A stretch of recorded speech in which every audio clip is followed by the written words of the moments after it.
सात संगत जी, प्यार से कहना जी, धन निरंकार जी। सात संगत जी एक फकीर थे जो रास्ते में झूमते झूमते जा रहे थे और उनके मन में ख्याल आया कि बारिश होता, मौसम बड़ा गरम गरम सा है, बारिश होता तो फिर बारिश में भीग भीग करके नहा लेते, बारिश का आनंद लेते। जैसे ही इनके अंदर ख्याल आया तुरंत जो है बारिश होने लगा और बारिश में भीग करके खूब नहाए। और सात संगत जी भीगते भीगते इनके मन में ऐसा ख्याल आया कि अब थोड़ी सी ठंडक महसूस हो रही है, गरम गरम जलेबी और दूध मिल जाता। सात संगत जी जब ऐसा ख्याल आया तो आगे दुकान मिला और गरम गरम जलेबी बन रही थी, दूध भी उबल रहा था। देख करके इनके मन में जो है गरम जलेबी को खाने पीने का इच्छा हुआ। जाकर पास खड़े हुए, पैसे तो था नहीं पास में, पर प्रभु की कृपा हुई कि उन्होंने इनको गरम जलेबी और दूध दे दिया। ये गरम जलेबी और दूध भी पी लिए। वहाँ से झूमते मस्ती से बहुत खुश हैं कि क्या बात है। अभी जो है मन में ख्याल आया, बारिश भी हो गया और बारिश में भीग करके बहुत मस्ती किए, नहाए। अब जो है मन में ख्याल आया तो गरम जलेबी और दूध भी मिल गया। प्रभु कितना खुश है। प्रभु परमात्मा को शुक्रिया अदा करते हुए, झूमते हुए इनको बार बार शुक्रिया अदा कर रहे हैं कि प्रभु आप धन्य हैं, प्रभु आप धन्य हैं। ऐसा करते हुए रास्ते में बेगम जो है झूमते चले जा रहे हैं। सात संगत जी रास्ते में जो बारिश का कहीं कहीं पानी जमा हुआ था, उस पानी को जो है अपने पैरों से छिड़कते हुए जा रहे हैं, अपने पंजों से छिड़कते हुए जा रहे हैं। सात संगत जी एक जगह क्या हुआ कि जैसे ही पानी को अपने पैरों से छिड़के पीछे के तरफ छीटा गया और दो प्रेमी प्रेमिका पीछे आ रहे थे और उसके ऊपर जाकर छीटा पड़ गया। तो सात संगत जी प्रेमिका जो है गुस्से से लाल हो गई और डांटने लगी कि ये व्यक्ति तो मेरा सारा कपड़ा खराब कर दिया, पानी का छींटा हमारे ऊपर डाल दिया।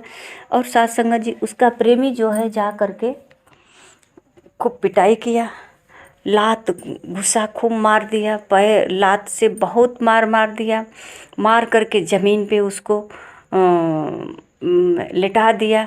सात संगत जी वो फिर बोला कि प्रभु ये क्या मजाक है, अभी तो आपने ये तो हमने ख्याल किया नहीं, अभी तो आपने जो है गरम गरम जलेबी खिलाए थे और आप जो है ये लात मार रहे हो। ठीक है, आपकी यही मर्जी है तो चलिए ये हम इसको भी बर्दाश्त कर लेते हैं, आपकी इच्छा है, मार भी खा लेते हैं। अभी अभी तो गरम जलेबी खाए हैं और मार भी खा लेते हैं, थप्पड़ भी खा लेते हैं। तो सात संगत जी ये ऐसे ही प्रभु परमात्मा से बातें करते हुए झूमते चले जा रहे हैं और वो प्रेमी प्रेमिका आगे जा करके जहाँ उन लोगों को ठहरना था, जाना था, सात संगत जी वो रुक गए और अपने जो है घर के अंदर प्रवेश करने लगे। सात संगत जी घर के अंदर जो है सीढ़ियों से उनको जाना था ऊपर, और दो चार सीढ़ी जैसे ही चढ़ी वो लड़की का पैर फिसला और गिर करके नीचे सीढ़ी के नीचे आ गई, उसका पैर टूट गया। उसका पैर टूट गया तो सात संगत जी रोने लगी और कहने लगी कि हो न हो वही फकीर जो है वही बद्दुआ दिया है और उसी की वजह से मेरा टांग टूट गया और हम सीढ़िया से फिसल गए।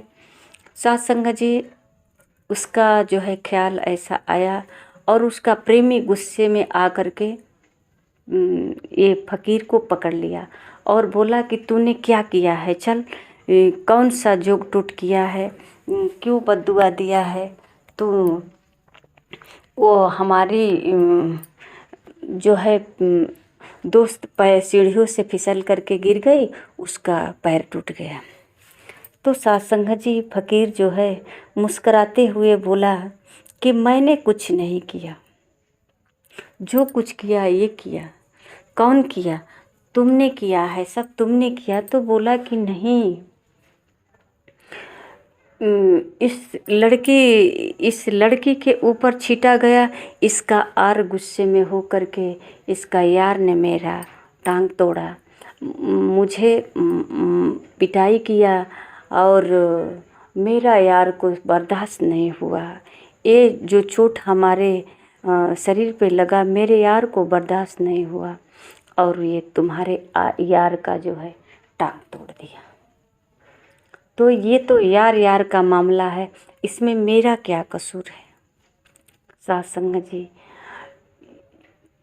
ये जो है महापुरुष जो है उदाहरण देते हैं कि जो परमात्मा में लीन हो जाता है, जैसा कि महापुरुष कहते हैं ना कि तुम इनका जिक्र करो, ये तुम्हारा फिक्र करेगा। जो परमात्मा को जान लेता है, जो सतगुरु के द्वारा स्पष्ट रूप से प्रत्यक्ष रूप से जान लेता है, देख लेता है, वो सत्संग जी इसी तरह से मस्ती में चलता है और जो कुछ भी इनके साथ होता है उस सब में परमात्मा की रजा मान लेते हैं। ये सब आपसे ही हुआ। अभी आपके वजह से बारिश हुई, ये आपने किया। अभी गरम गरम जलेबी दूध मिला, ये आपने किया। तो फिर मार भी तो आप ही ने किया ना, ये चोट तो आप ही ने पहुंचाया ना। यही भाव आ जाता है। और सत्संग जी जब ये भाव आ जाता है तो सब कुछ परमात्मा के सिरे जाता है कि चोट भी मिला, इनकी मर्जी थी, और खुशी भी मिली, इनकी मर्जी है। सब इनकी मर्जी होती है। और सत्संग जी महापुरुष जो है हर समय परमात्मा को शुक्रिया अदा करते हैं कि आप धन्य हैं। जो कुछ भी होता है कहते हैं आप धन्य हैं। सत्संग जी महापुरुष कहते हैं कि ईसा मसीह जी को जब सूली पे चढ़ा करके कील ठोकी जा रही थी, तो ईसा मसीह जी सबके लिए परमात्मा से प्रार्थना कर रहे थे कि बख्श देना मालिक, ये गुनाहगार नहीं है। अगर जो कुछ भी ये कर रहे हैं अज्ञानता के कारण कर रहे हैं, इनको पता नहीं कि ये क्या कर रहे हैं। सत्संग जी जो सद्गुरु होते हैं, सत्संग जी जिसे परमात्मा की परख हो जाती है, यानी ब्रह्म की प्राप्ति हो जाती है, तो सारे भ्रम खत्म हो जाता है। इसके बाद जैसे इनको पता है कि लोग जिसको मार रहे हैं वो है नहीं, ये शरीर के ऊपर नुकसान पहुंचा रहे हैं और शरीर इनके नज़र में दिख रहा है, शरीर तो है नहीं।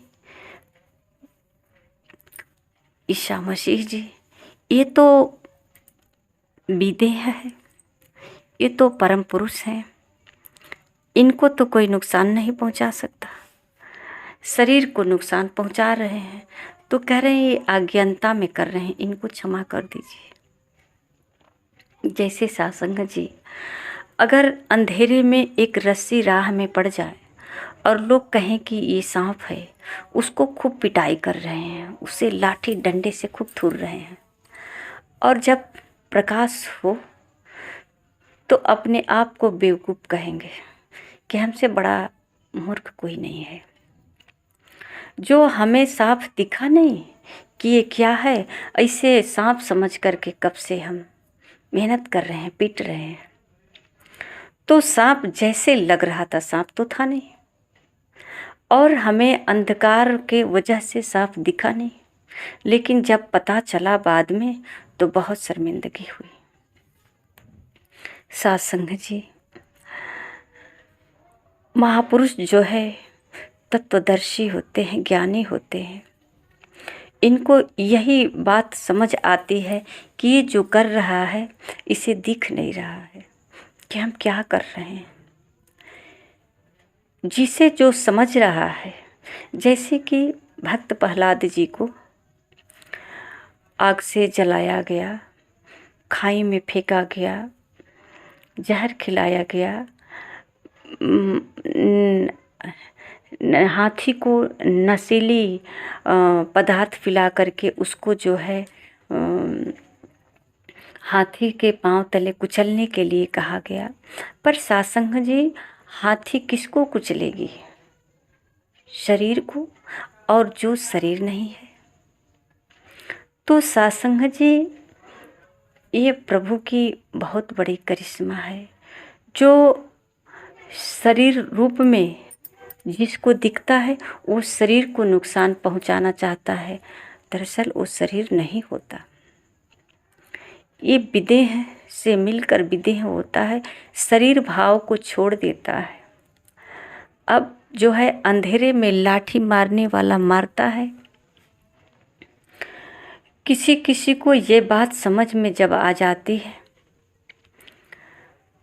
कि इस शरीर से जो मोह लगा कर रखे हैं, इस शरीर से जो तृप्त पाना चाहते हैं, अगर इतना ही संबंध अगर परमात्मा से कर ले तो सासंग जी, ये हमेशा हमेशा के लिए तृप्त हो जाएंगे, हमेशा हमेशा के लिए संतुष्ट हो जाएंगे।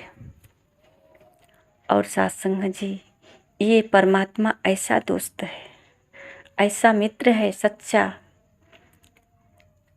सासंग जी, इनको तो अगर चोर भी बुलाए प्यार से तो उनकी भी मदद करते हैं। परमात्मा के नज़र में न कोई चोर होता है न साह होता। अगर कुछ दंड है तो चोर है तो पकड़ में आने पे सजा तो होगी। तो सासंग जी, परमात्मा को सब लोग बुलाते हैं और परमात्मा सबके लिए हैं, सबकी भला करते हैं, किसी को नुकसान नहीं परमात्मा पहुंचाना चाहता।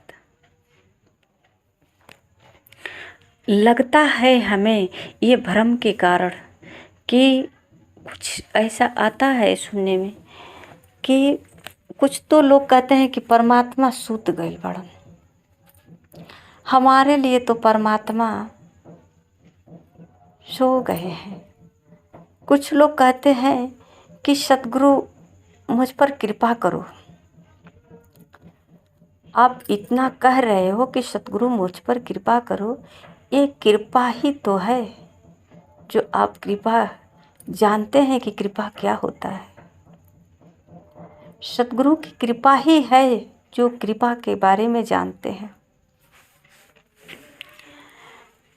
सतगुरु जो है कृपा करते हैं और इनकी कृपा से हमें कल्याण हो जाएगा। ये जानकारी सतगुरु की कृपा से ही मिली है।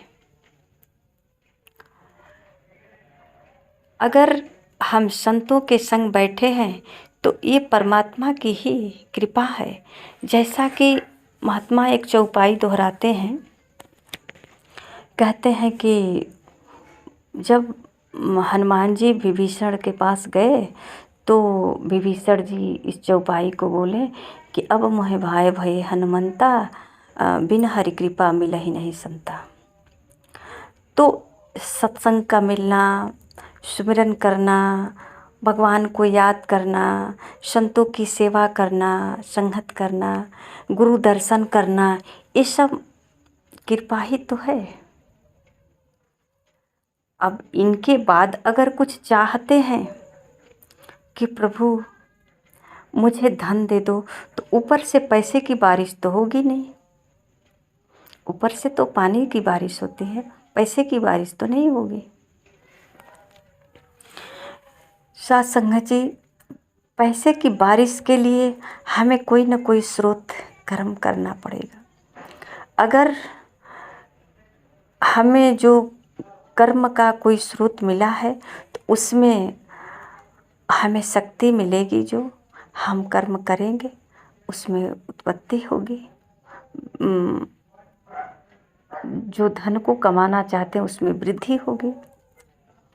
बुद्धि विकास, इस संतों के संग रहने से विवेक होगा, बुद्धि होगा, हमारे अंदर एक नई ऊर्जा होगी, सच्ची ऊर्जा, जिस ऊर्जा से सच्चाई राह पे चलेंगे और सकारात्मक भाव होगा और हमारा कर्म भी सच ही होगा, समझ कर होगा।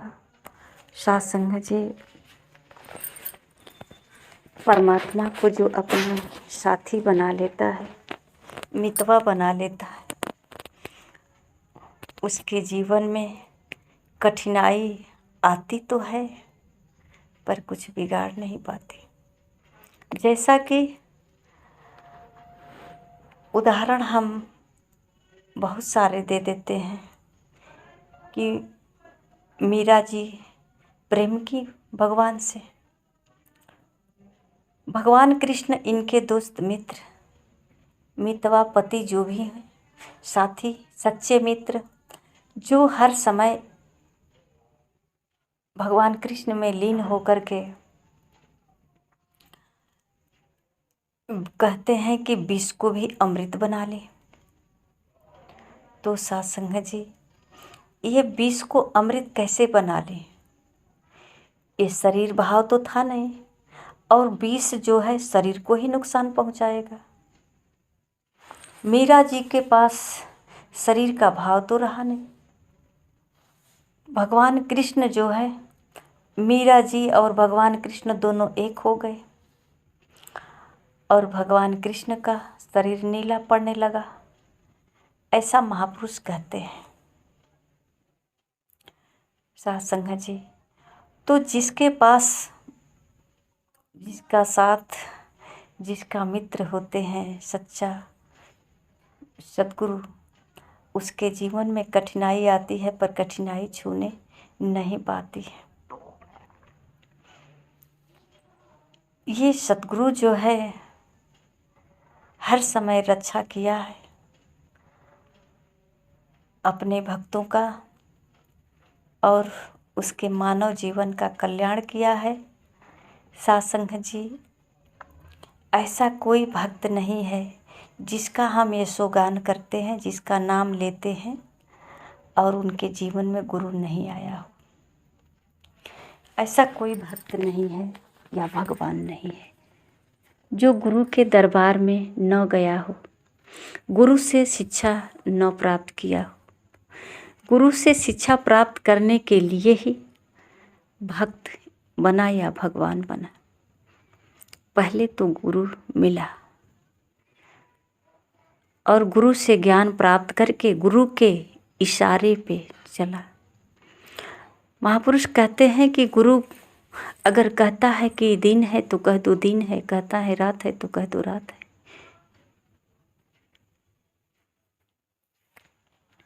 साथ संगत जी, जो गुरु के सहारा पकड़ लेता है, अवतार वाणी कहती है, तेरी ओट सहारा तेरा,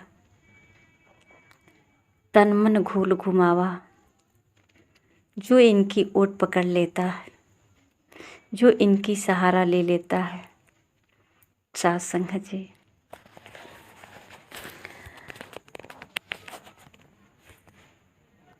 तन मन घूल घुमावा, ये सब एक हो जाता है, घुल जाता है सब। ये जो है इनके में मन भी घुल जाता है, तन भी घुल जाता है। जैसे कि मीरा जी, मीरा और कृष्ण दोनों एक हो गए। तो आइए साथ संगत जी, सतगुरु माता सुदीक्षा जी महाराज आज सच्चाई की आवाज़ दे रही हैं कि उठो जागो, सोने का समय नहीं है। ये मानव जीवन के लिए ही आवाज़ दिया जा रहा है, मानव मात्र के लिए ही आवाज़ दिया जा रहा है। ये ज्ञान, ये शिक्षा किसी पशु पक्षी को नहीं दिया जा सकता, मानव प्राणी को ही दिया जा सकता है और ये मानव ही अमल कर सकता है। तो साथ संगत जी, अगर सतगुरु जीवन में नहीं मिला है, जैसे कि ठंडी के मौसम में ठंडी लग जाएगी, गर्म वस्त्र धारण करते हैं, बरसात के मौसम में बारिश में भीग जाएंगे, रेनकोट धारण करते हैं बरसात से बचने के लिए, और सर्दी के मौसम में गर्मी के मौसम में हम ठंडा कपड़ा पहनते हैं कि गर्मी न लगे। तो इन सब ऋतुओं से शरीर को तो बचा सकते हैं, पर साथ संगत जी मन को कैसे बचाएं? ये मन को कौन सा कोट पहने जो ये संसार की भावनाओं से, संसार की में जितनी निंदनीय है, इसको कैसे बचाया जाए? एक ही उपाय है, सतगुरु। और जो सतगुरु का सहारा ले लेता है, साथ संगत जी, ये सतगुरु उस प्राणी के लिए एक कवच कोट है जो हर परिस्थिति में इसका साथ देता है और मानव जीवन को सफल बनाता है। जो सतगुरु के चरणों में आया, इतिहास साक्षी है, जो जितना पैगाम देते हैं, उदाहरण देते हैं, सब सामने है कि ये गुरु की ही कृपा है, गुरु के बदौलत ही इस भव सागर से पार उतर गए और आज उनकी नाम का यशोगान कर रहे हैं। ये गुरु के ही द्वारा ये नाम जो है ऊंचाइयों पे आया है।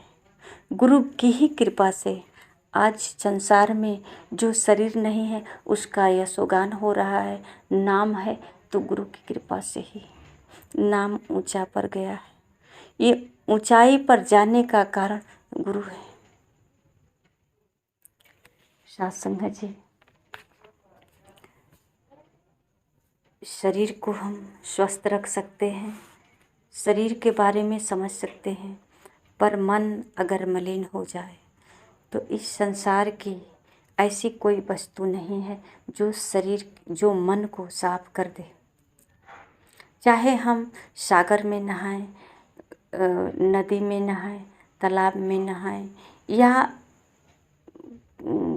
कहीं भी, केवल शरीर धुल सकता है, मन नहीं। मन तो ये सत्संग रूपी गंगा जो बहता है, इस गंगा में जो नहाता है, वहीं पे ये मन मलिन धुलता है। और जब मन साफ हो जाता है तो मानव जीवन धन्य हो जाता है। और धन्य होने का कारण यही होता है कि साफ सुथरा मन, जिससे कि गाते हैं कि मन एक मंदिर, प्यार है पूजा। जब मन शुद्ध होता है तो इसमें से प्यार का, प्रेम का अंकुर निकलता है। और साथ संगत जी, ये प्रेम परमात्मा का अवतार है। तो साथ संगत जी, जिसके मन में परमात्मा का अवतार हो जाए, जिसके घट में परमात्मा का अवतार हो जाए, वो मानव पूजनीय हो जाता है। आज इनकी पूजा होती है, संसार में नहीं है, पर जिनके मन में परमात्मा एक बार बस गया, आज उनकी पूजा हो रही है। तो साथ संगत जी, हम सतगुरु के चरणों में आकर पूजा के लायक बने या ना बने, पर किसी को पूजा करने के लायक तो बन जाए। इतना मन शुद्ध तो हो जाए कि निर्मल मन जन सो मोहि पावा। ये बात जो है निर्मल मन की आती है, हर बार जो है मन पे आती है कि शरीर चाहे जितना भी सुंदर हो, पर मन अगर मलिन है तो भक्ति पूर्ण नहीं हो सकती, परमात्मा को प्राप्त नहीं कर सकते। आइए सत्संग जी, सत्संग में आकर अपने मन को सत्संग रूपी गंगा में धो ले। सत्संग जी, प्यार से कहना जी, धन्य निरंकार जी।